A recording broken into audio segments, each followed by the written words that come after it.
دنیا پر امریکی بالادستی کے مخالف معروف انقلابی لیڈر چے گوارا کو CIA کے ہاتھوں قتل ہوئے 45 سال سے زائد ہو گئے ہیں، مگر وہ اپنی اصول پسندی، قابلیت، سرمایہ دارانہ نظام کے خلاف مسلح بغاوت اور انقلابی سوچ کی وجہ سے آج بھی اپنے چاہنے والوں کے دلوں میں زندہ ہے۔ دنیا بھر میں جہاں بھی انقلابی تحریکیں چل رہی ہیں وہاں چے گوارا کا ذکر ضرور ہوتا ہے۔ اس کا مرتبہ آج بھی کیوبا میں ایک نیشنل ہیرو کا ہے۔ دلچسپ بات یہ ہے کہ وہ کیوبا کا باشندہ نہیں تھا، وہ اپنے ملک ارجنٹائن میں بھی ایک ہیرو کی طرح یاد کیا جاتا ہے۔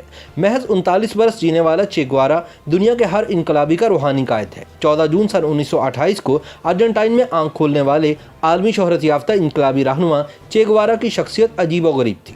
بچپن سے دمہ کا مریض ہونے کے باوجود وہ ایک بہترین ایتھلیٹ تھا اور شطرنج کا بھی شوقین تھا۔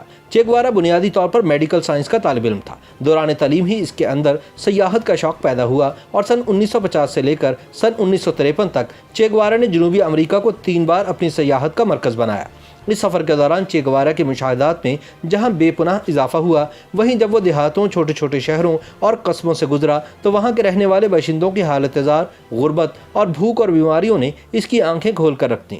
وہ غریبوں کے لیے بہت حساس دل رکھتا تھا۔ اپنے سفری مشاہدے سے چے گوارا اس نتیجے پر پہنچا کہ امریکی سامراج کی آشیرواد سے تقریباً تمام جنوبی امریکی ریاستیں اس وقت کٹ پتلی حکمرانوں کے زیر تسلط ہیں۔ چے گوارا جانتا تھا کہ ان کے تسلط سے اس خطے کو آزاد کرانے کے لیے اسے اپنا میڈیکل پروفیشن چھوڑ کر انقلاب کی راہ اپنانا پڑے گی۔ چے گوارا نے مسلح جدوجہد کی ابتدا گوئتمالا سے کی، جہاں کے صدر گزمن کے خلاف امریکی CIA نے سازش کر کے کٹ پتلی حکمران بٹھا دیا تھا۔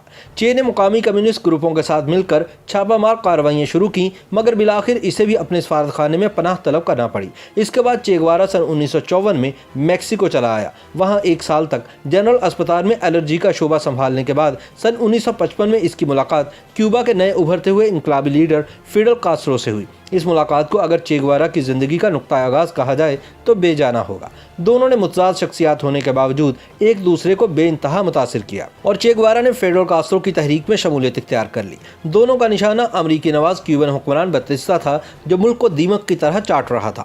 چے گوارا جیسے انقلابیوں کی 4 سالہ جدوجہد کی بدولت سن 1959 میں کٹ پتلی حکمران ملک چھوڑ کر فرار ہونے پر مجبور ہو گیا۔ انقلابیوں کی حکومت آئی تو انہیں کئی مسائل کا سامنا کرنا پڑا۔ چے گوارا کو صنعت اور خزانے کی وزارتیں دی گئیں، مگر انقلابی جدوجہد کے مقابلے میں اصلاحات کا کام نہایت دشوار ثابت ہوا، خصوصاً جب امریکہ ان کے گرد گھیرا تنگ کر رہا تھا اور طرح طرح کی معاشی پابندیاں عائد کر رہا تھا۔ اس دوران چے گوارا نے کافی کوشش کی، کئی ملکوں کے دورے کیے اور بڑے بڑے جاگیرداروں سے زمینیں چھین کر غریبوں میں تقسیم کی، مگر ان اصلاحات کے خاطر خواہ نتائج سامنے نہ آ سکے اور اسے پس پردہ جانا پڑا۔ یہی وہ وقت تھا جب اس کے اندر انقلابی باغی نے ایک بار پھر سر اٹھایا اور اس نے اب اپنی اگلی منزل کے طور پر ریپبلک کانگو کا انتخاب کیا، جہاں ایک اور امریکی کٹ پتلی حکومت کے خلاف تحریک چلنے لگی تھی۔ چے گوارا سن 1965 کی شروعات میں جمہوریہ کانگو پہنچا، مگر عوام کی عدم دلچسپی اور امریکی CIA کی کارروائیوں کی وجہ سے وہ تقریباً 7 مہینے بعد کانگو سے نکل جانے پر مجبور ہو گیا۔ سن 1966 کے اواخر میں چے گوارا نے اگلی سرگرمی کے لیے بولیویا کا انتخاب کیا، جہاں ایک اور امریکی نواز حکومت عوام کا خون چوس رہی تھی۔ چے گوارا نے ایک پہاڑی علاقے سے تقریباً 50 ساتھیوں کی مدد سے مسلح تحریک شروع کی۔ ابتدا میں اسے چند بڑی کامیابیاں ملی اور کئی جھڑپوں میں بولیوین آرمی کو شدید نقصان پہنچا، مگر یہاں بھی عوامی حمایت نہ ہونے کے برابر تھی، بلکہ یہاں تو عوام میں سے ہی اکثر حکومت کے مخبر تھے۔ چے گوارا کو بولیوین آرمی کے ساتھ ساتھ امریکی کمانڈوز کا بھی مقابلہ کرنا پڑا۔ اس کے علاوہ سب سے بڑا دھچکا یہ لگا کہ کیوبا کے ساتھ اس کا ریڈیو رابطہ بھی منقطع کر دیا گیا۔ 7 اکتوبر سن 1967 کی صبح ایک مقامی مخبر نے دشمن کو قریبی فوجی اڈے پر چے گوارا اور اس کے ساتھیوں کے ٹھکانے کی اطلاع دی، جس پر فوج حرکت میں آ گئی۔ امریکی CIA جو کانگو سے اس کے پیچھے ہاتھ دھو کر پڑی ہوئی تھی، اس آپریشن میں بولیوین افواج کی بھرپور مدد کر رہی تھی۔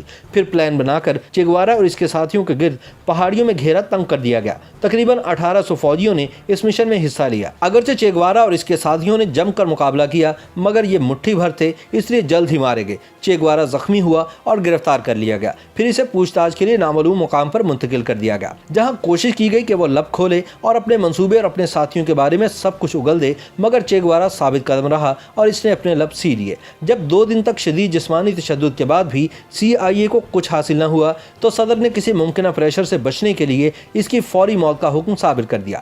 صدارتی حکم کی تعمیل کی گئی اور اسی شام اسے ایک شرابی جلاد کے حوالے کیا گیا جو جنگ میں اپنے 3 ساتھی کھو چکا تھا اور چے گوارا کو ان کی موت کا ذمہ دار سمجھتا تھا۔